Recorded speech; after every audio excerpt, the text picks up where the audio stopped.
In the world of medicine, finding the truth sometimes requires a bit of a paradox.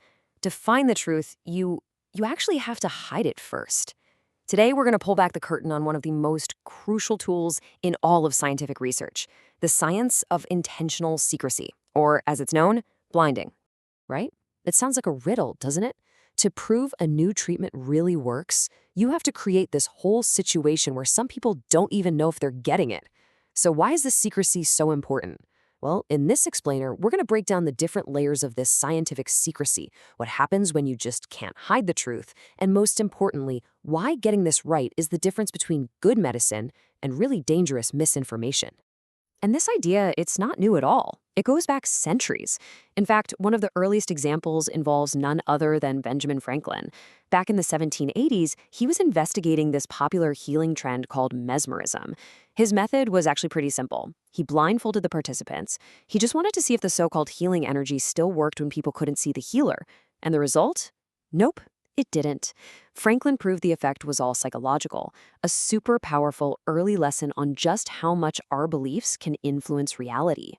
Okay, before we dive any deeper, we need to clear up one really important distinction. You might hear another term, allocation concealment, and it is absolutely not the same thing as blinding. Think of it like this. Allocation concealment is about secrecy before a trial even starts. It's about hiding the master list of who's going to go into which group so nobody can, stack the deck. Blinding, on the other hand, is about secrecy during the trial, after those groups have already been decided. Both are vital, for sure, but they fight bias at totally different stages of the game. So blinding isn't just a simple on or off switch. It's really a spectrum. It's all about figuring out who needs to be kept in the dark to get the most pure, unbiased results possible. So let's walk through the different levels. The first level is what we call single blind. It's the most basic kind. Only the study participants, the patients, are blinded. They have no idea if they're getting the real treatment or a placebo. And this is so important to fight against the placebo effect, where just the belief that you're being treated can actually make you feel better. Now let's take it up a notch to double-blind, which is a massive leap forward in scientific quality. In this case, not only are the patients in the dark, but so are the investigators, the doctors and nurses who are actually giving out the treatments. And why do that? Well, it prevents them from unintentionally treating patients differently or, seeing what they hoped to see in the results. This method is just so good at removing bias from both sides of the equation, the patient and the doctor, that it's known everywhere as the gold standard in medical research. Seriously, when you hear about a major new drug study on the news, you can be almost certain it's a randomized double-blind trial. It is the absolute benchmark for high-quality evidence. But why stop there? If you want even more objectivity, you can have what's called a triple-blind trial. This adds a third layer of secrecy. So now, the patients, the clinical team, and the data analysts who are crunching all the numbers are all blind. The analysts only see data from Group A and Group B, and they have no idea which group got the real treatment until all the calculations are completely finished. Now, you might be wondering, why does that last step even matter? Well, because data analysts are human too. If they know which group is which, they might subconsciously start looking for that positive result. Maybe by choosing one statistical test over another that just happens to favor the outcome they want. Blinding them removes that final, really subtle layer of potential bias and helps ensure the conclusion is as impartial as it can possibly be. And just to round out the whole spectrum, there's even such a thing as a quadruple-blind study. It's not used very often, but it adds yet another blinded group, like a separate committee that assesses patient outcomes. It really represents the absolute peak of trying to eliminate bias. So let's just quickly recap those levels. We start by blinding the patient, then we add the investigator or the doctor, and finally, for the highest level of rigor, we blind the data analyst. Each step builds another firewall against human expectation, trying to isolate the true effect of the treatment from our own hopes and biases. Okay, this all makes perfect sense for pills that you can make look and taste identical. But what about when you just can't hide the treatment? I mean, you can't exactly give someone a placebo surgery, right? For these situations, researchers have to use what's called an open-label trial.